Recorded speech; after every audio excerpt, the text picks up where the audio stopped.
Hello friends, आज मैं explain करने वाला हूँ द कर्सेड मूवी को। कहानी बहुत ज़्यादा इंटरेस्टिंग और हॉरर है, तो वीडियो को पूरा देखिएगा। कहानी की शुरुआत में हम देखते हैं कुछ सोल्जर्स को जो एक आर्मी सोल्जर्स होते हैं और वह एक गांव में एक भेड़िए को मारने के लिए गए होते हैं। वह भेड़िया बहुत ज़्यादा आदमखोर होता है और उसे मारना बहुत मुश्किल।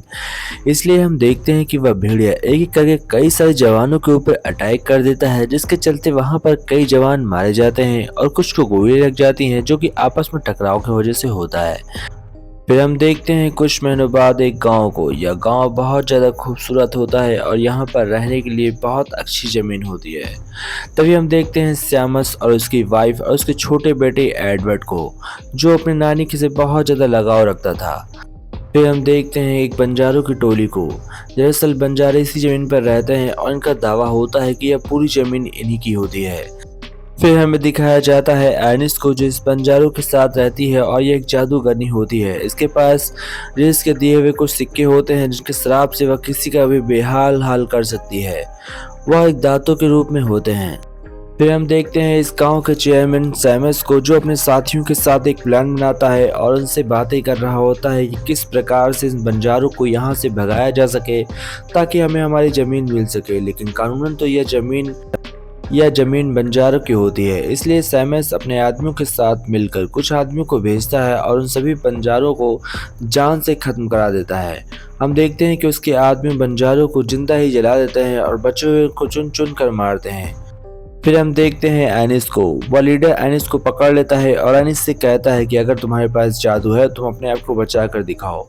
एनिस कहती है मैंने उसका इंतजाम कर लिया है। और तभी हम देखते हैं कि एनिस के पति को जिंदा ही एक डंडे में बांध कर टांग देते हैं और उसे रात भर सर्दियों का सामना करना होता है।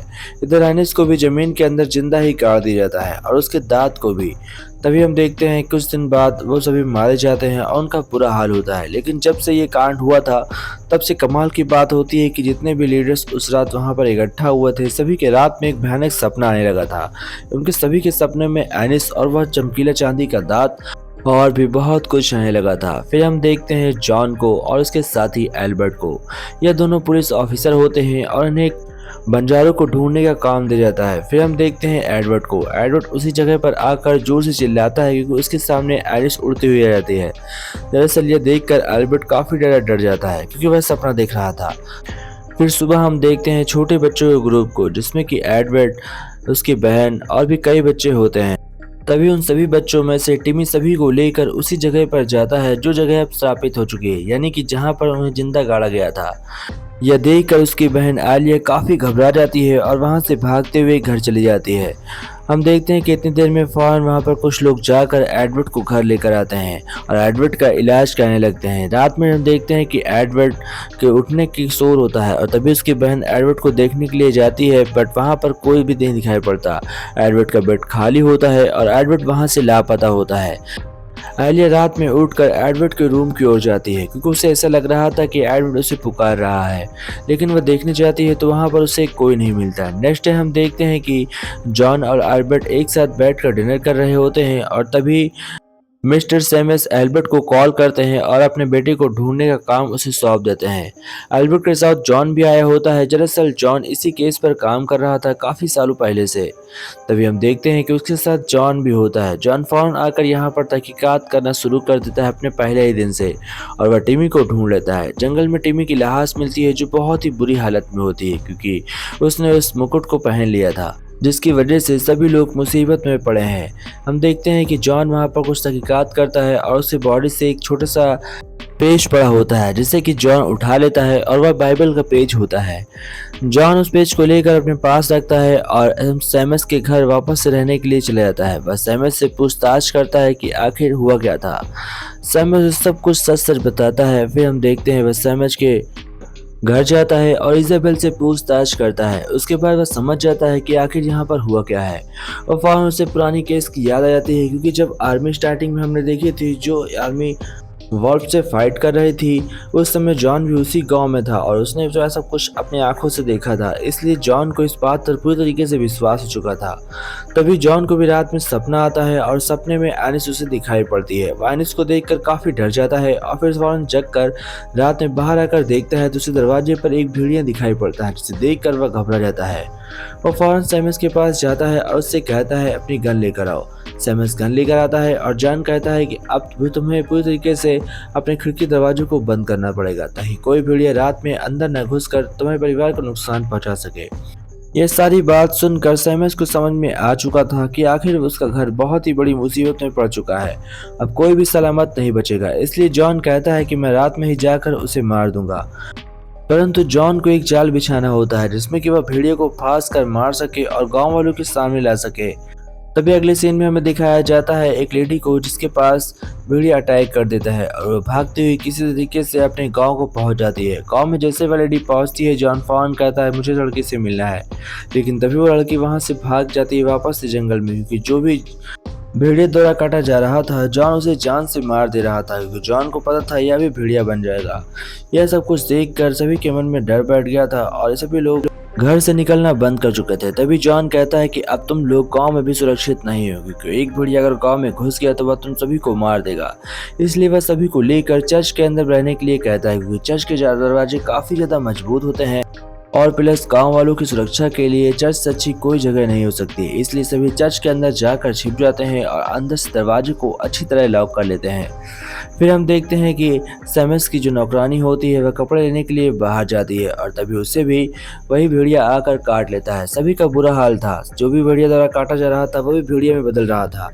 तभी हम देखते हैं कि जॉन एक भेड़िया का शिकार कर लेता है और उसे लाकर सैमस को सौंप देता है। हम देखते हैं कि जॉन जब उसका पेट फाड़ता है तो उसके अंदर से एक लड़की निकलती है। यह वही लड़की होती है जिससे वह भेड़िया जंगल में खींच ले गया था। यह लड़की एक क्रिएचर में बदल जा चुकी थी जो उस राक्षस के पेट के अंदर थी। तभी उसके डैड एक गन पॉइंट करते हैं और इस लड़की को जान से खत्म कर देते हैं। जॉन कहता है सैमस से कि तुम्हारा बेटा भी ऐसा ही हो गया होगा, उसे पकड़ा नहीं जा सकता, हमें उसे जान से खत्म करना होगा। सैमस कहता है तुम्हें जो भी ठीक लगे तुम वह करो और इस गांव के शराब से मुक्त करो। अब सैमस को बात समझ में आ रही थी कि आखिर यह सब क्यों हो रहा है। जॉन को भी सब कुछ समझ में आ चुका था कि आखिर यहाँ पर हुआ क्या है और क्या होने वाला है। तभी जॉन चार्लोट के पास आता है और उससे कहता है कि तुम्हें जो कुछ भी सच सच पता था वह सब कुछ तुम मुझे बता दो। तब चार्लोट उसे एक नोट देती है और जॉन को समझ में आ गया था कि अब उसे क्या करना है। दरअसल वह उसी दांत के पास जा रहा था जो इस समय चर्च के अंदर छुपा हुआ रखा है, क्योंकि टिमी ने उसे उठाकर चर्च के अंदर रख दिया था। तभी हम देखते हैं जब सैमस की नौकरानी कपड़े सुखा रही होती है, एक भेड़िया आकर उस पर अटैक कर देता है।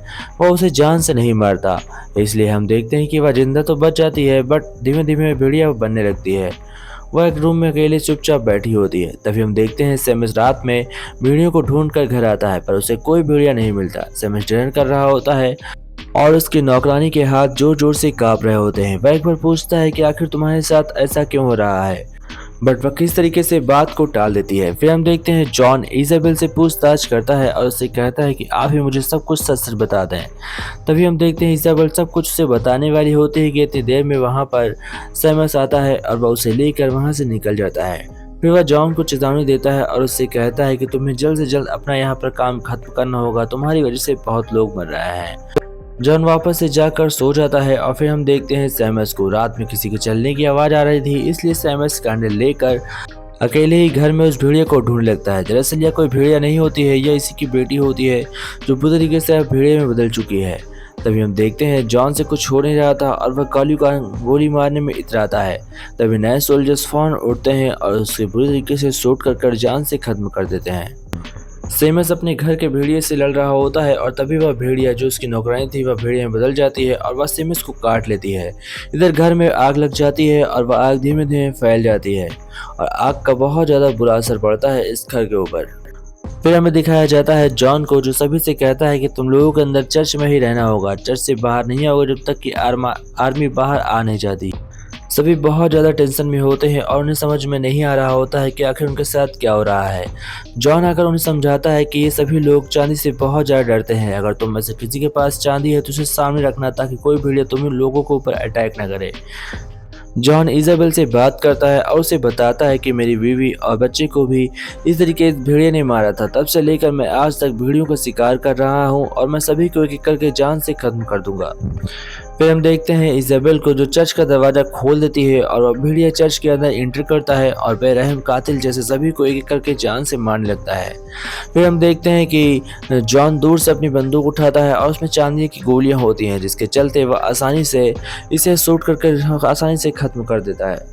और फिर वह भेड़िया एडवर्ड बन जाता है और एडवर्ड वापस से होश में आता है, लेकिन उसे कुछ भी याद नहीं था और एडवर्ड सही सलामत बच जाता है। बट एक दिक्कत होती है कि उसकी वजह से उसकी बहन की जान जा चुकी है। एडवर्ड सब कुछ एकदम सही सही करना चाहता था और एडवर्ड के साथ धीमे धीमे सब कुछ सही होता है। तो दोस्तों, इसी के साथ मूवी एंड होती है। आशा करते हैं कि आप लोगों को वीडियो पसंद आई होगी। अगर वीडियो अच्छी लगी हो तो वीडियो को लाइक एंड चैनल को सब्सक्राइब जरूर करिएगा। मैं आपसे मिलता रहूँगा किसी और वीडियो में किसी और टाइम। तब तक के लिए bye friends, take care friends, जय हिंद फ्रेंड्स।